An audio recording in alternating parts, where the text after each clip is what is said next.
et bienvenue à Marseille. Bonjour, c'est le début de tout un processus qui va nous conduire ensemble jusqu'à Lisbonne. Et je suis très heureux de vous accueillir ici. C'est un bon endroit pour commencer un voyage. Vous voyez, on est sur l'esplanade ici de Notre-Dame de la Garde. Et Notre-Dame de la Garde est ici parce que c'est de cette colline que sont partis au 19e siècle et beaucoup de missionnaires en bateau un peu partout dans le monde. Et donc ici, beaucoup en partant n'ont eu comme dernière image de l'Europe que la statue de Notre-Dame de la Garde que vous pouvez voir ici. Et nous pouvons aussi la regarder. C'est elle à qui nous confions notre pèlerinage aussi à Lisbonne. Ici à Marseille, vous l'entendez, vous l'avez vu, beaucoup de monde vient toujours passer un moment à la Bonne Mère pour se recueillir, pour regarder la vue, pour se reposer, pour parler en famille, en supporter du club de foot, parce qu'ici on monte chaque fois qu'il y a un match. Mais on vient. Et c'est ici qu'on va commencer aussi notre pèlerinage, avec tout ce peuple qui est là, qui klaxonne, qui vit tout simplement. C'est la vie, et c'est au milieu de cette vie que se trouve la Vierge Marie. Elle est là pour marcher avec nous, pour marcher à notre rythme, pour nous accompagner. Nous nous confions à elle.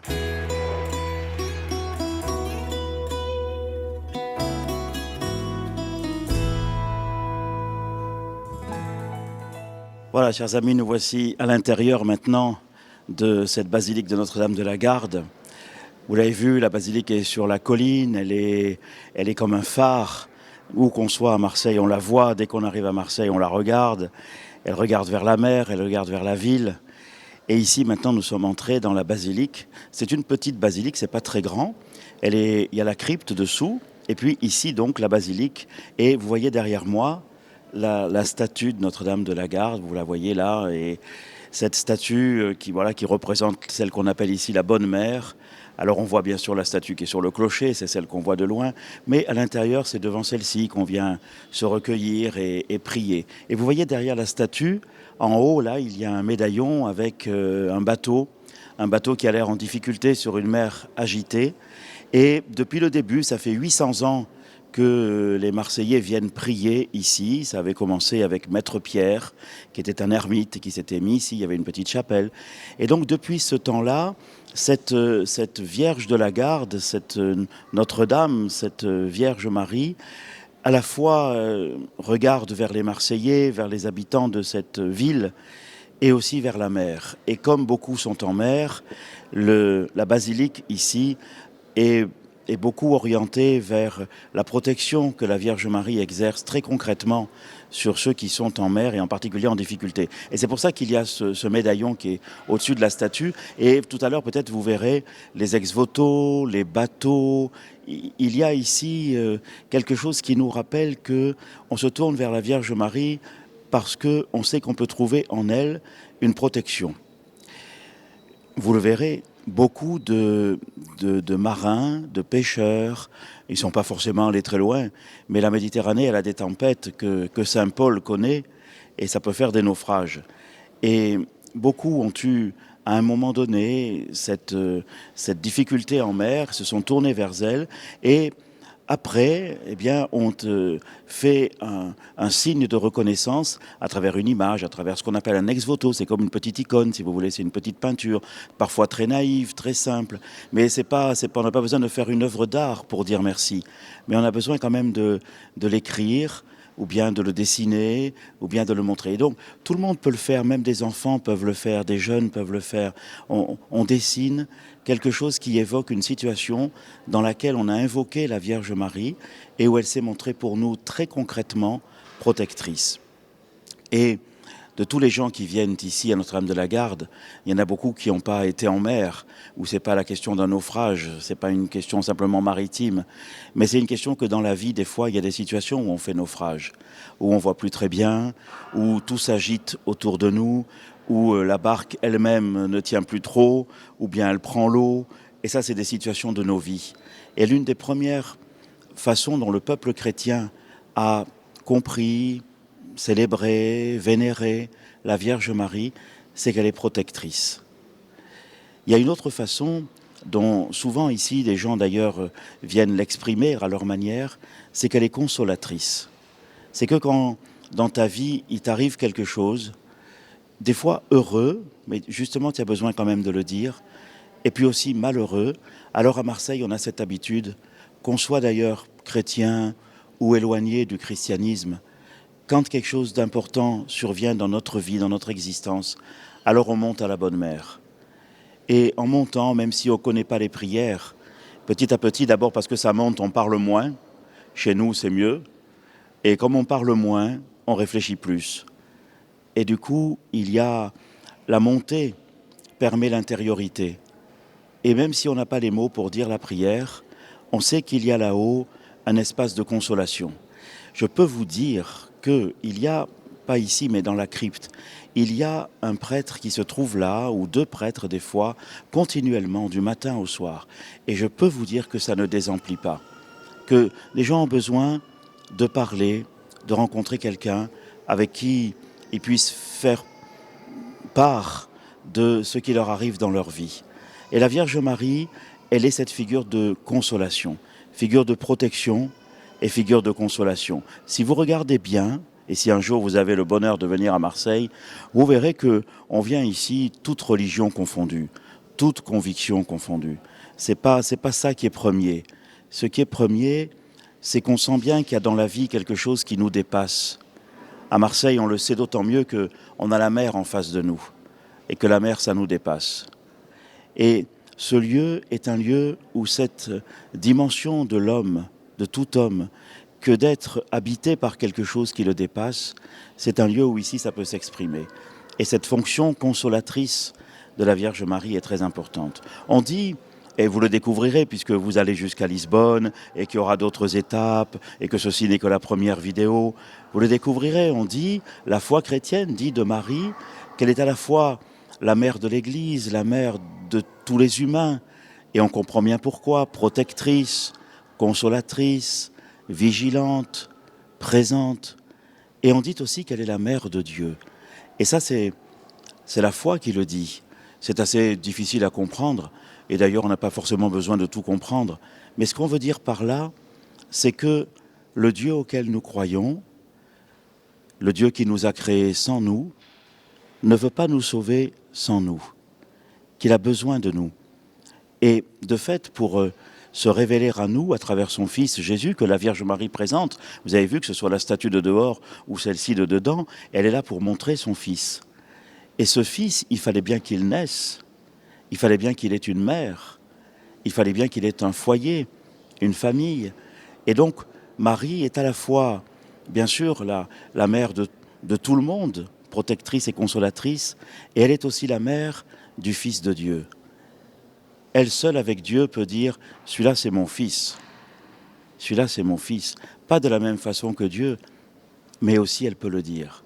Et alors, pour nous ici, à Marseille et dans tous les lieux mariaux, vous en verrez d'autres, vous en verrez en allant à Lisbonne, mais si vous faites le tour de la Méditerranée, vous en verrez beaucoup des lieux mariaux où justement viennent se recueillir des gens qui sont des chrétiens, qui sont des musulmans. Pensez à Notre-Dame d'Afrique, pensez à Santa Cruz, à Oran, pensez à Harissa, à Beyrouth, pensez à Éphèse, pensez, etc., etc. Alors vous verrez que dans ces lieux-là, on comprend bien que cette Vierge Marie, elle est suffisamment proche de Dieu pour pouvoir nous porter de sa part ce dont nous avons besoin et suffisamment proche de nous pour pouvoir dire à Dieu tout ce que nous voulons lui demander. Et c'est ce rôle, voyez, ce rôle un peu intermédiaire, on pourrait dire, ce rôle qui est proche de nous et proche de Dieu, que les chrétiens reconnaissent à la Vierge Marie. Ici, si tout à l'heure vous regardez, vous avez la Vierge, derrière vous avez un médaillon, et en bas vous avez l'autel, qu'on dit le maître-autel. Celui-ci, à Notre-Dame de la Garde, il a été consacré par celui qui allait devenir le cardinal Lavigerie. Lavigerie, c'est un homme, c'est super intéressant son histoire, vous verrez. Il avait créé la congrégation religieuse qu'on appelle des Pères Blancs, des Pères missionnaires, qui sont partis partout en Afrique. C'était vraiment une mission extraordinaire en Afrique du Nord, puis en Afrique subsaharienne. Et ensuite, c'est lui qui a fait bâtir Notre-Dame d'Afrique à Alger, où il y a marqué dans le chœur, si vous y allez un jour, il y a marqué Notre-Dame d'Afrique, priez pour nous et pour les musulmans. Et c'est lui qui a consacré l'autel de Notre-Dame de la Garde. Alors vous voyez, c'est tout ça que dans cette première étape de votre chemin vers Lisbonne, ici à Marseille, vous pouvez déjà vous mettre sur les traces de la Vierge Marie, protectrice, consolatrice, suffisamment proche de Dieu et suffisamment proche de nous pour qu'elle nous aide à communiquer avec lui, à lui faire écouter nos prières et à nous donner de sa part son Fils Jésus. Voilà ce que je voulais vous dire de la Vierge Marie et puis ce qu'elle représente pour les chrétiens. Pour moi aussi, bien sûr, pour moi aussi. Moi, j'ai eu la chance de grandir avec une mère attentive, présente, discrète, consolatrice aussi. Et ça m'a aidé à comprendre cette figure mariale dans la foi. Et à la comprendre et du coup aussi à ce qu'elle compte beaucoup pour moi. À la fois comme cette présence rassurante, aussi comme cette présence très disponible, parce qu'après tout, la Vierge Marie, au début, elle ne sait pas où ça va l'entraîner. Elle a juste cette surprise de voir débarquer un ange à la maison, si je puis dire, et puis de se trouver, ne sachant plus trop quoi faire, si ce n'est qu'il lui a glissé à l'oreille avant de partir que sa cousine Élisabeth était enceinte, et que donc ça éveille chez elle l'idée qu'elle pourrait aller l'aider, c'est tout. Et c'est dans le service qu'elle va rendre à sa cousine qu'elle commence à comprendre petit à petit quel est l'appel qu'elle vient de recevoir. Et moi, ça m'a tellement marqué, cette disponibilité du cœur de Marie à l'annonce de l'ange et au fond à tout ce que la parole de Dieu ferait en elle, que j'ai choisi, lorsque j'ai été appelé à devenir évêque, j'ai choisi de prendre pour devise, comme c'est la coutume, ce petit passage de l'évangile de Saint Luc, où Marie, ayant reçu la visite de l'ange, lui ayant dit qu'elle ne comprenait pas comment cela va-t-il se faire, et lui a dit « mais t'en fais pas, rien n'est impossible à Dieu, etc. etc. » Et alors elle lui dit « eh bien alors, que tout se passe pour moi selon ta parole. » Alors l'ange la quitta, dit le texte. Et moi j'ai choisi comme devise, non pas l'ange la quitta, mais que tout se passe pour moi selon ta parole. Parce que quand on accepte d'être évêque, c'est une tâche qui est au-dessus de nos forces, évidemment. Et qu'on ne peut pas dire « oh ben c'est bon, moi j'ai tout ce qu'il faut ». Ah non, non. Non, au contraire même. Et qu'on est pécheur, et qu'on est pétri de la même chair que tout le monde, et qu'on ne fait pas exception, et que ce n'est pas parce qu'on est évêque qu'on est l'Immaculée Conception. Donc non. Mais le geste de la foi est le même, que tout se passe pour moi selon ta parole. Je ne sais pas les fruits que la parole donnera. Et même, comme juste après mon ordination, j'ai dû être hospitalisé quelque temps, j'ai compris que la fécondité de mon ministère épiscopal ne serait jamais proportionnelle à l'intensité de mon activité pastorale. Même alité, même ne pouvant rien faire, la parole continue de faire son travail. Et c'est ce que j'ai demandé au Seigneur, quelles que soient les circonstances, que tout se passe pour moi selon sa parole. Voilà pourquoi je suis si profondément attaché à la Vierge Marie. Et voilà pourquoi d'ailleurs, comme tous les Marseillais, mais ça, je n'avais pas attendu d'être évêque pour ça, chaque fois qu'il y a des choses importantes dans ma vie, et il y en a eu, des heureuses et des douloureuses, moi aussi, comme les autres, je suis toujours monté ici. Quand vous passez pas loin d'un sanctuaire marial, ne ratez pas l'occasion d'aller vous y recueillir un instant. Peu importe ce que vous avez sur le cœur à ce moment-là. Et puis, dites-vous que le sens de votre vie, c'est pas vous qui pouvez le déterminer maintenant. Comme la Vierge Marie, soyez disponible à ce que la parole de Dieu fera en vous. Accueillez-la, laissez-la porter du fruit, laissez-la grandir en vous. Et votre vocation, vous la découvrirez à la fin. Vous, ce qui compte, comme pour nous tous, au fur et à mesure du chemin, de dire toujours que ta parole soit active dans ma vie, que je sois ouvert à cette parole et qu'elle fasse son chemin. Ce n'est pas vous qui déterminez la qualité de votre vocation, c'est le Seigneur qui sait ce pourquoi il a besoin de vous. Et donc, faites-lui confiance. Et pour ça, la Vierge Marie peut beaucoup vous aider.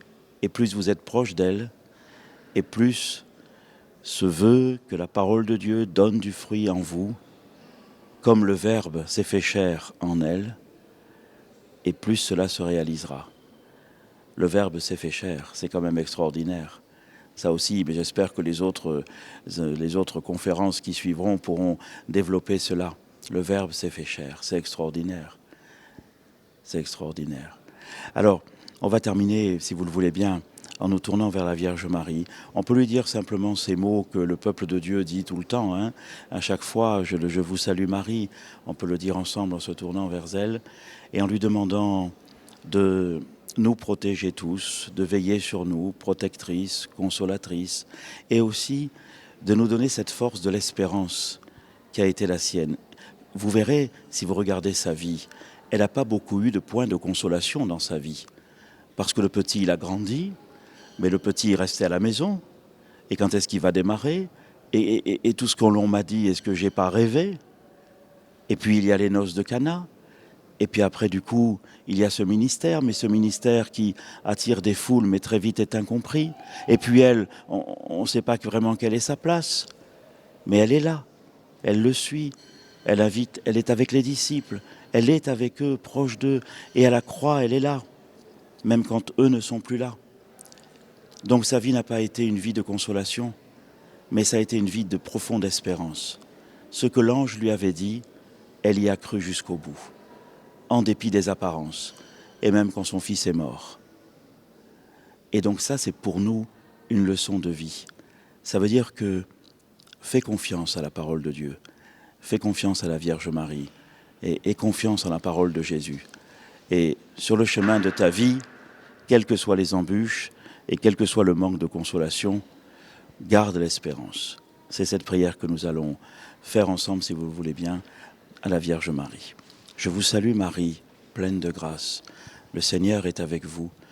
Vous êtes bénie entre toutes les femmes, et Jésus, le fruit de vos entrailles, est béni. Sainte Marie, Mère de Dieu, priez pour nous pauvres pécheurs, maintenant et à l'heure de notre mort. Amen.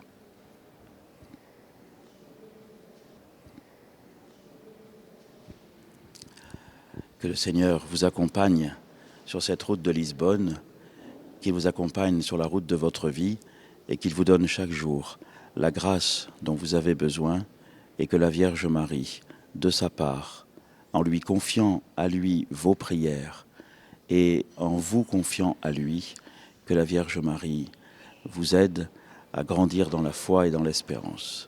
Et elle qui est la mère de l'Église, au nom de l'Église, elle vous donne aussi par moi sa bénédiction, au nom du Père et du Fils et du Saint-Esprit.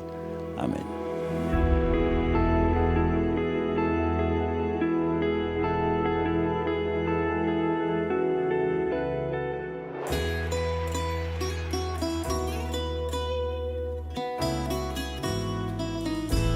Bonjour à tous, mais très bon JMJ à vous, très bonne session. Donc je vous fais une vidéo pour vous parler de mon amour pour la Vierge Marie, en fait, la maternité de Marie. Elle m'a beaucoup apporté en douceur, en calme, en assurance. Voilà, elle m'a amené à cheminer vers Jésus, vers l'humilité, la douceur de Jésus. Comment ça s'est passé? Mais c'est très simple, c'est un mystère, hein, mais ça s'est passé en fait à Lourdes. Je suis arrivé devant une statue de la Vierge Marie, et de là j'ai senti en fait comme une voix résonner en moi. Que voilà, j'ai besoin de douceur, j'ai besoin d'amour, j'ai besoin de bienveillance. Et en fait, elle m'a apporté tout ça dans mon parcours qui est assez mouvementé, avec une rupture sentimentale, un burn-out, une tentative de suicide, un accident de la route, un diagnostic médical. Donc voilà, tout ça, en fait, je suis venu au pied de la Vierge Marie à ce moment-là et je me suis dit, voilà, euh, je, je cherchais vraiment une source d'espoir et elle m'a apporté en fait sa douceur, sa maternité, elle m'a enveloppé de ses mains. J'ai senti vraiment sa présence, j'ai senti sa chaleur de maman qui me dit, ok, Rudy, je vois ta situation, mais tu peux aller vers mon fils et vers moi, tu peux nous faire confiance. Tu peux nous faire confiance, on va t'amener à une paix, une sérénité, une joie, une quiétude, voilà, être dans le calme, l'assurance et la confiance. Et c'est ce qu'ils m'ont donné en fait Marie et Jésus.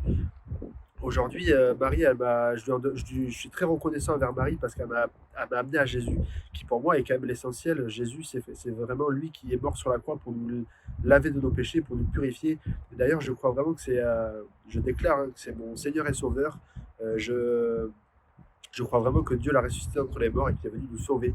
Aujourd'hui, j'essaie d'évangéliser et je le fais à mon niveau, que ce soit au travail, que ce soit à l'extérieur du travail ou que ce soit sur les réseaux sociaux. Mais quoi qu'il en soit, j'ai donné ma vie au Seigneur Jésus. Et Marie est veillé beaucoup pour ça. C'est Marie qui m'a apporté vraiment cette assurance, cette joie d'aller me présenter à Jésus. Voilà, aujourd'hui, je suis content et je suis confiant parce que je me sens aimé. Voilà. Et je me sens tout simplement bien en compagnie de la Vierge Marie. Bonjour à tous, je m'appelle Brigitte, j'ai 28 ans, je suis d'origine portugaise et c'est avec une immense joie que je viens vous parler de mon expérience avec la Vierge Marie. Et à un moment donné de ma vie où j'étais vraiment au fond du trou, j'habitais en Suisse à cette époque-là et vraiment, je ne savais pas où aller, quoi faire, j'étais vraiment au fond du trou. J'avais tout perdu, mon travail, mon petit copain, j'avais tout perdu. Et en fait, l'unique chose que j'arrivais à faire, c'était prier le chapelet. J'allais à la chapelle, je regardais, je me mettais devant la Vierge Marie, je la regardais et je priais le chapelet.